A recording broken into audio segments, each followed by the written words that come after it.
अस्सलाम वालेकुम students, royal college Daska के प्लेटफॉर्म से मैं अब्दुल सुभान सिद्दीकी सेकेंड ईयर की फ़िज़िक्स के फ़र्स्ट टॉपिक के साथ आपके सामने हाजिर हूँ। स्टूडेंट्स, चैप्टर का नेम अगर उसकी तरफ आएँ तो चैप्टर नेम है electrostatics. Electro mean charge, statics mean rest. अगर आप इसके टॉपिक की तरफ जाएँ तो सबसे पहला जिसका टॉपिक्स होगा वो होगा कूलम्स लॉ। फ़िलहाल हम चैप्टर नेम की तरफ आते हैं। चैप्टर नेम नाम से ज़ाहिर हो रहा है इलेक्ट्रोस्टैटिक्स।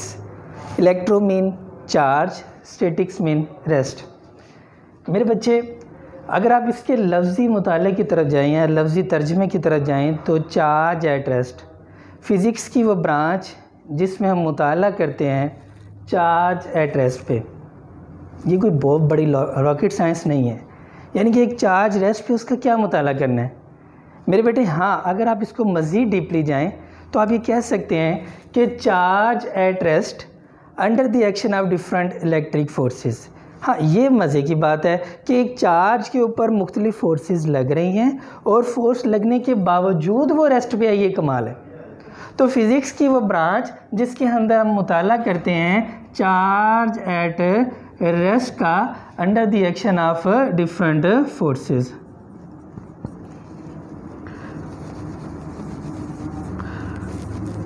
Different forces. बच्चे, सबसे पहले हमने एक वर्ड कोड किया है यहाँ पे, चार्ज। What is charge? आपसे जब भी पूछा जाता है चार्ज क्या है तो बच्चों आप लोग बड़े मज़े से जवाब दे देते हैं। चार्ज होता है, इलेक्ट्रॉन होता है, प्रोटॉन होता है, न्यूट्रॉन होता है। इलेक्ट्रॉन के ऊपर नेगेटिव चार्ज होता है, प्रोटॉन के ऊपर पॉजिटिव चार्ज होता है, न्यूट्रॉन के ऊपर कोई चार्ज नहीं होता। बच्चे, हम आपसे चार्ज की डेफिनेशन पूछ रहे हैं, आप चार्ज के बारे में बता रहे हैं।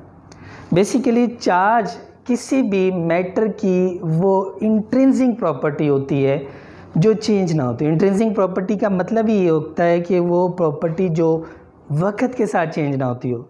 जैसे मेरी प्रॉपर्टी है, मैं टीचर हूँ, मुझे शौक़ है, मैं इसको अपना लगाव समझता हूँ, मैं इसे अपना शौक़ समझता हूँ, मैं टीचिंग कर रहा हूँ। इसी तरह चार्ज की वो मैटर की वो प्रॉपर्टी जो चेंज ना हो सकती, चाहे उसे कुछ भी कर लें। अब लफ्ज़ चार्ज जो निकला है वो एटम से निकला है। आपने मैट्रिक में पढ़ा होगा कि एटम होता क्या है।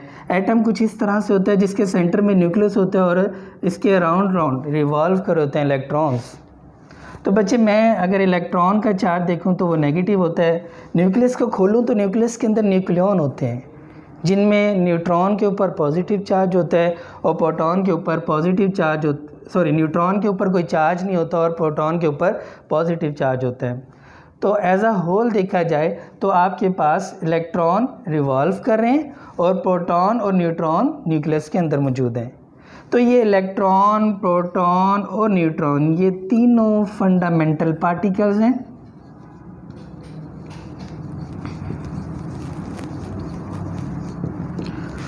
और ये पार्टिकल्स बेसिकली इंट्रिंसिक प्रॉपर्टी रखते हैं मैटर की जो चेंज नहीं होती हो। मेरे बेटे, अब आते हैं हम आज के बेसिक टॉपिक की तरफ, वो है कूलम्स लॉ।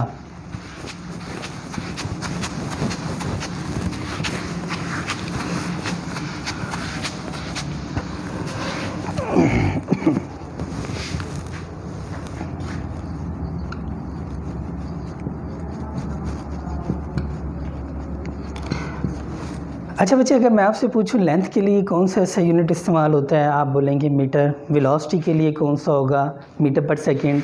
एक्सेलरेशन के लिए कौन सा होगा, मीटर पर सेकंड का स्क्वायर।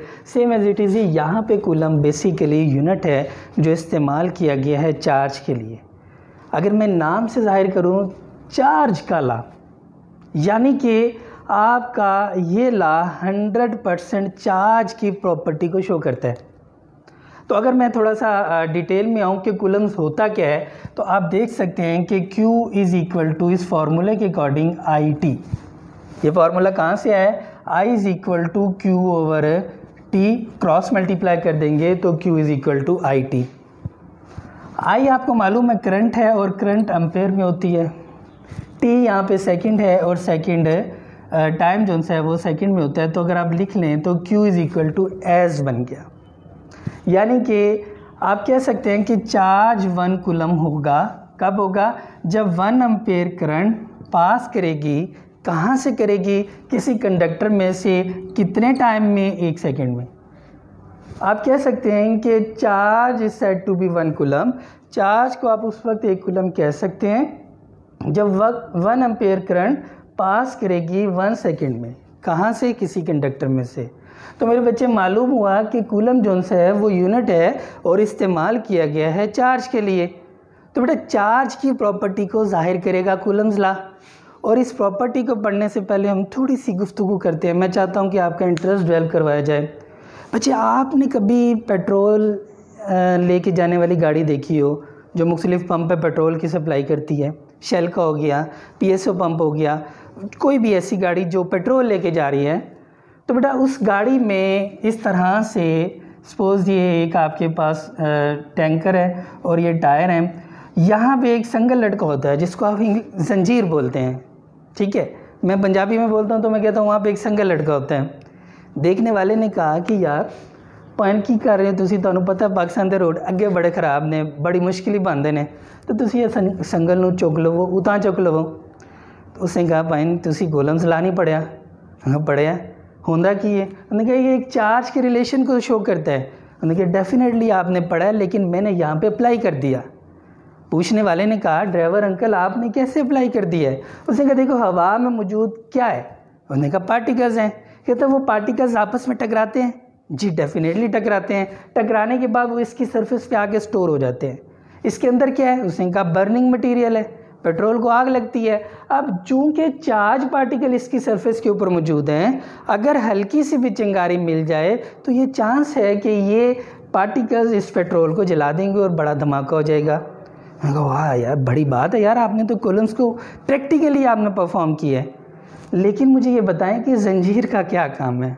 अगर यार ये जंजीर जोन सी है, ये जितने चार्ज पार्टिकल हैं वो सारे इस जंजीर के ज़रिए ग्राउंड हो जाएंगे और ज़मीन में स्टोर हो जाएंगे और बड़े धमाके से बच जाएंगे। Very good. चलें अब हम अब पढ़ते हैं हम कॉलम्स को। कॉलम्स है क्या? बिस्मिल्लाह करते हैं बच्चे। कॉलम्स के लिए मैं चाहता हूँ कि आप इसकी स्टेटमेंट खुद बनाएं, क्योंकि ये रिलेशन है दो चार्जेस के दरमियान और किस तरह से बनता है चलो चेक करते हैं। Let us consider we have 2 charges Q1 और Q2। ये दोनों सेम चार्जेस भी हो सकते हैं, ये दोनों डिफरेंट चार्जेस भी हो सकते हैं। अगर तो सेम चार्ज होंगे तो ये आपस में क्या करेंगे? रिपेल करेंगे, और अगर ये डिफरेंट होंगे तो ये अट्रैक्शन की फोर्स करेंगे। मैं सपोज करता हूँ कि ये दोनों सेम चार्जेस हैं, ये भी पॉजिटिव है और ये भी पॉजिटिव है। अगर ये नेगेटिव है तो ये भी नेगेटिव है। 2 चार्जेस हैं और ये दोनों चार्जेस सेपरेट हो रहे हैं एक कंबाइंड डिस्टेंस से, जिसको आप R कह सकते हैं। कॉलम्स ने जो डेफिनेशन बोली थी उसने कहा था कि 2 चार्जेस Q1 एंड Q2, इन दोनों ने यानी कि Q1 ने Q2 के ऊपर फोर्स लगानी है और Q2 ने Q1 के ऊपर फोर्स लगानी है। तो इस फोर्स को उसने एक्सप्लेन किया था। तो चैलेंज करते हैं, बिस्मिल्लाह करते हैं बच्चे। स्टेटमेंट की तरफ आता हूँ। Forces of attraction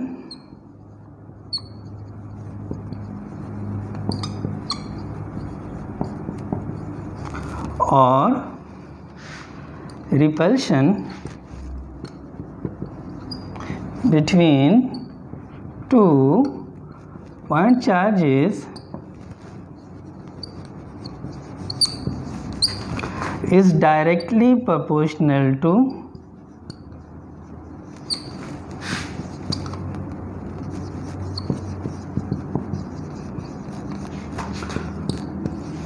magnitude of या product of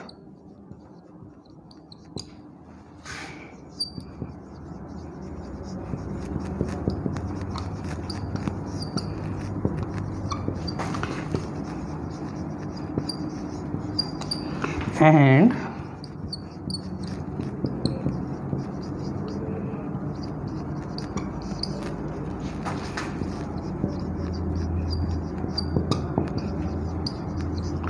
inversely proportional to square of the distance between them.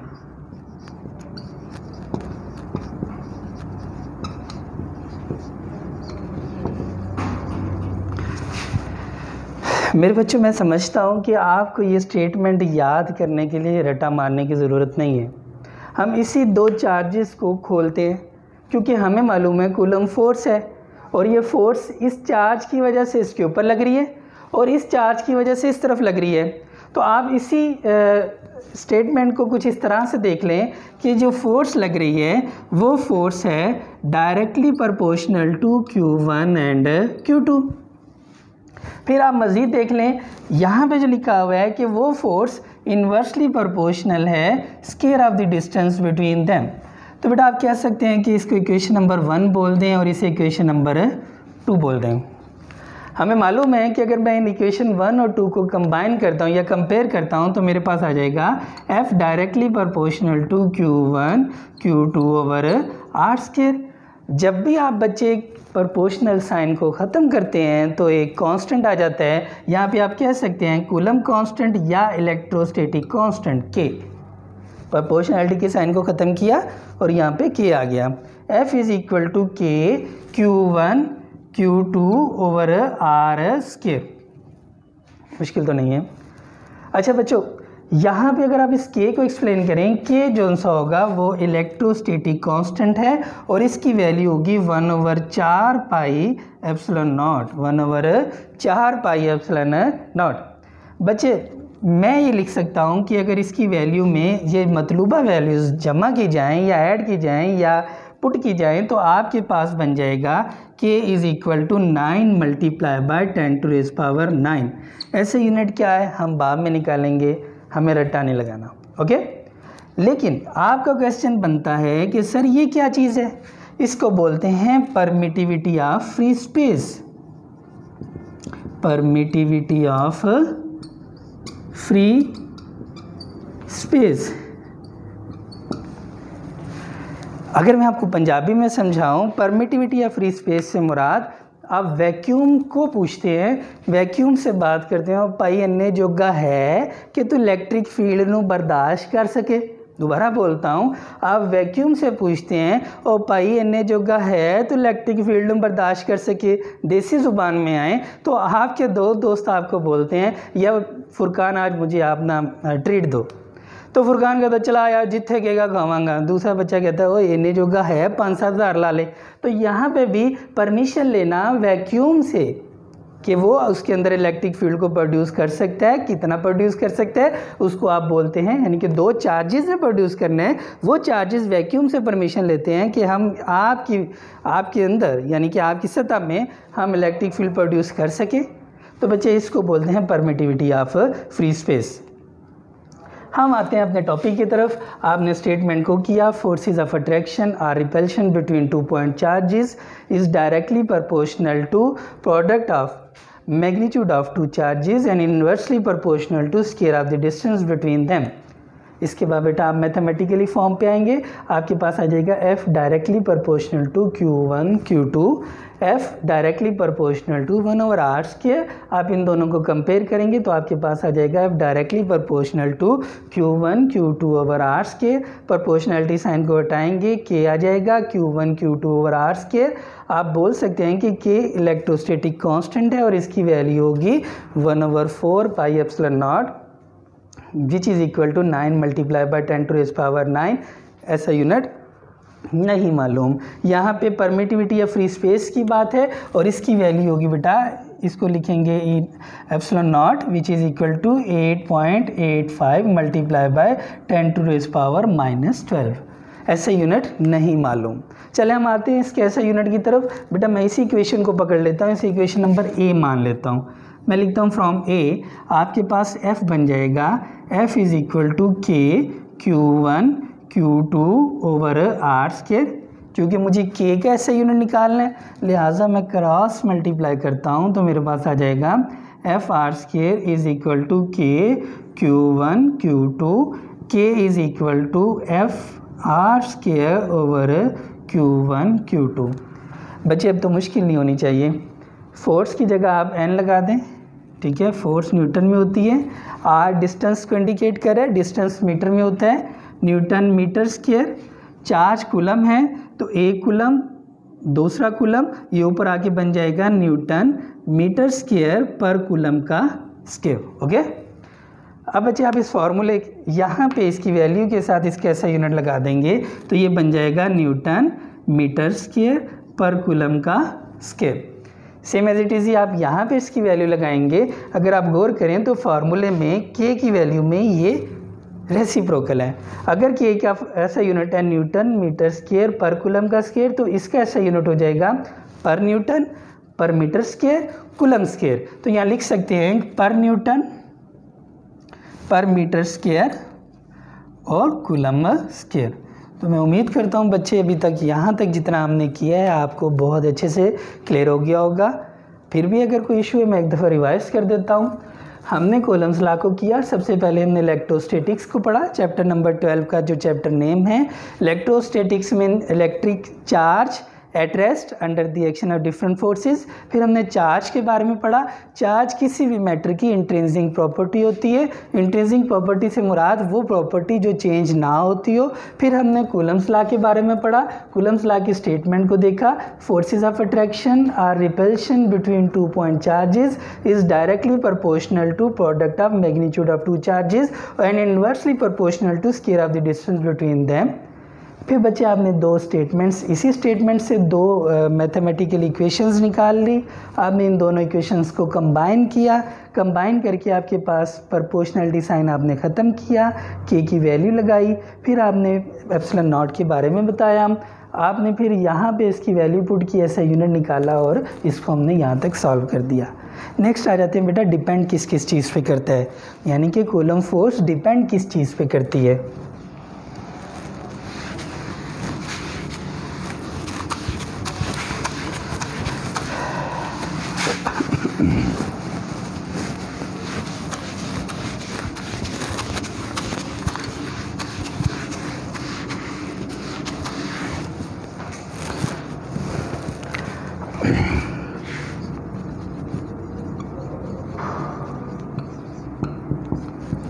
बच्चे बेसिकली ये 2 चीज़ों पर डिपेंड करती हैं। एक तो इस चार्ज यानी कि 2 चार्जेस के दरमियान आपने कौन सा मीडियम रखा है। आपने हवा रखी है, आपने वैक्यूम रखा है, आपने माइका विंडो रखा है, आपने गिलास रखी है, एल्यूमिनियम रखी है। जो भी रखा होगा उसके अकॉर्डिंग फोर्स बढ़ जाएगी या कम हो जाएगी। ओके, दूसरी ये चीज़ डिपेंड करती है कि आपने कौन सा ऐसा यूनिट इस्तेमाल कर रहे हैं। विंडो से आप जो फोर्सेस की वैल्यू ले रहे हैं, चार्ज की वैल्यू ले रहे हैं, वो किस यूनिट में ले रहे हैं। तो ये 2 चीज़ों पे डिपेंड करती है, एक तो मीडियम कौन सा इस्तेमाल किया हुआ और एक ऐसे यूनिट की वैल्यू क्या ले रहे हैं आप। ओके बच्चे, नेक्स्ट आपके पास आ जाता है कूलम्स लॉ की ही वेक्टर फॉर्म।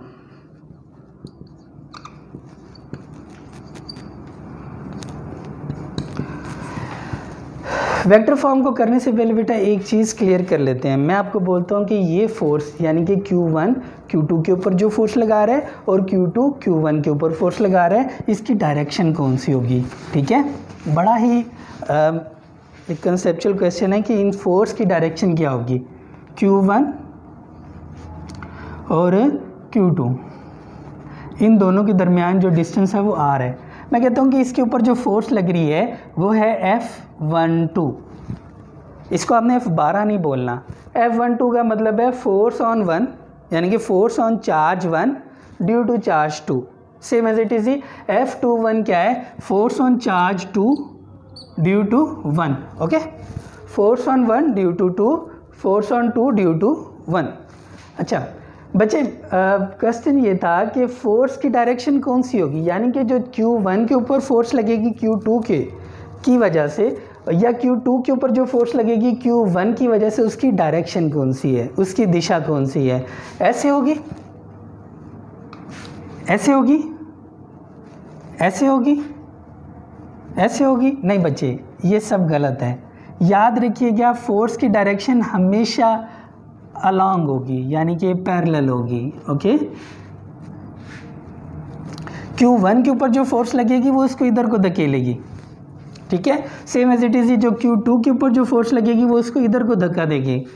तो आपने देखा कि Q1 के ऊपर जब फोर्स लगी उसका नाम था F12, धक्का किधर को मिला, इधर को मिला, तो पोजीशन वेक्टर उसका ये हो गया। Same as it is Q2 के ऊपर जो फोर्स लगी है उसका नाम है F21, धक्का किधर को लगा, इधर को लगा, डायरेक्शन ये मिल गई। मेरे बेटे, अगर मैं general formula, it means that ये म्यूचुअल फोर्स है, ये दोनों एक दूसरे के साथ म्यूचुअल अंडरस्टैंडिंग कर रही हैं। ठीक है, अगर मैं इसका जनरल फार्मूला लिखूँ कॉलम फोर्स का क्या होगा, वो होगा F is equal to 1/4 pi epsilon naught Q1 Q2 over R square into R unit vector. अगर मैं यहाँ पे F12 लिखूँगा वो बन जाएगा 1/4 pi epsilon naught Q1 Q2 over R square into R12। और अगर मैं यहाँ पे F21 लिखूँगा वो बन जाएगा 1/4 pi epsilon naught Q1 Q2 over R square into R21। अब गौर करें बच्चे, R21 की डायरेक्शन, R21 की दिशा इधर को है और R12 की दिशा इधर को है, both are opposite to each other. जब ये अपोजिट हैं तो आप कह सकते हैं कि R12 is equal to R21, लेकिन माइनस साइन आ जाएगा। अगर आप इस R12 की जगह माइनस R21 लगा देंगे, इस इक्वेशन नंबर 1 मान लेते हैं, इसे इक्वेशन नंबर 2 मान लेते हैं, तो आपके पास F12 बन जाएगा 1/4 pi epsilon naught Q1 Q2 over R square into R21, लेकिन माइनस बाहर आ गया। मैं यहाँ पे लगा देता हूँ,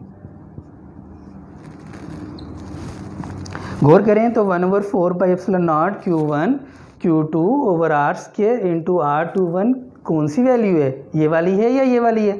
तो मालूम हुआ कि F21 की वैल्यू आती है 1/4 pi epsilon naught Q1 Q2 over R square into R21। यानी कि यहाँ से लेके यहाँ तक मैं पुट कर सकता हूँ कि ये F21 के इक्वल है। अगर ये इक्वल है तो आप कह सकते हैं कि F12 is equal to minus F21, यानी कि ये एक्शन है तो ये रिएक्शन है। न्यूटन ने भी तो यही बोला था कि दो म्यूचुअल फोर्स जो सी होती हैं वो मेरे लॉ को ओबे करेंगी। और न्यूटन का लॉ क्या कहता है, action and reactions are equal but opposite in direction. मालूम हुआ कि जो कूलम फोर्सेस होंगी वो न्यूटन के थर्ड लॉ ऑफ मोशन को ओबे करेंगी। अब तीसरी बात जब हमने की कि ये डिपेंड करती है मीडियम कौन सा रखा होगा, मीडियम के रखने की वजह से इसकी वैल्यू डिक्रीज़ होगी इंक्रीज़ होगी। चेक करते हैं मेरे बच्चे, मैं सपोज करता हूँ कि मैंने दो चार्जेस के दरमियान वैक्यूम रख दी है, ठीक है। वैक्यूम की जो परमिटिविटी आएगी उस वक्त फार्मूले में कुछ चेंजिंग आएंगी। जो बेसिक फार्मूला था वो था F is equal to 1/4 pi epsilon naught Q1 Q2 over R square into R unit vector.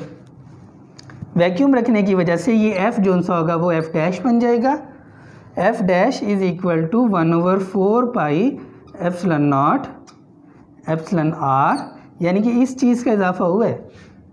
बाकी formula same as it is ही होगा, Q1 Q2 over R square into R unit vector. जो इजाफा हुआ है वो मैं बाहर ले आता हूँ तो वो बन जाएगा 1/एप्सिलॉन R 1/4 pi epsilon naught Q1 Q2 over R square. तो यानी कि आपके पास ये F डैश है। अगर मैं इस सारे को F पुट कर लूँ, चूँकि F था पहले भी, तो मेरे पास F डैश बन जाएगा F over epsilon R। Epsilon R का क्या मतलब है, इसको बोलते हैं रिलेटिव परमिटिविटी। जैसे आपने परमिटिविटी या फ्री स्पेस की बात की तो रिलेटिव परमिटिविटी की भी बात करते हैं। मैं आपको आपकी ज़ुबान में समझाता हूँ। सपोज़ कीजिएगा कि आपके गली में एक खाली प्लाट था, वहाँ पे आपने किसी से पूछा, यानी कि प्लाट के ऑनर से पूछा कि अंकल हम आपके प्लाट में बकरे बांध लें। अंकल जी बांध लो। आपने बकरे बांध दिए, आपको देखा देखी किसी और पर्सन ने भी वहाँ पे बकरे बांध दिए। अब उस प्लाट के ऑनर ने कहा कि आपने यहाँ पे बकरे क्यों बांधे? उसने कहा इन्हें भी तो बंदे हैं। अंकल इसने तो मुझसे पूछा था, परमिशन ली थी, आपने मुझसे परमिशन नहीं ली। यानी कि परमिटिविटी या फ्री स्पेस से मुराद कि आप वैक्यूम से पूछ रहे हैं कि दो चार्जेस यहाँ पे इलेक्ट्रिक फील्ड बिल्ड कर लें, आप इस काबिल हैं कि बर्दाश्त कर लें। तो रिलेटिव परमिटिविटी मतलब कंपेयर किया जा रहा है कि उसने कितना बर्दाश्त कर लिया।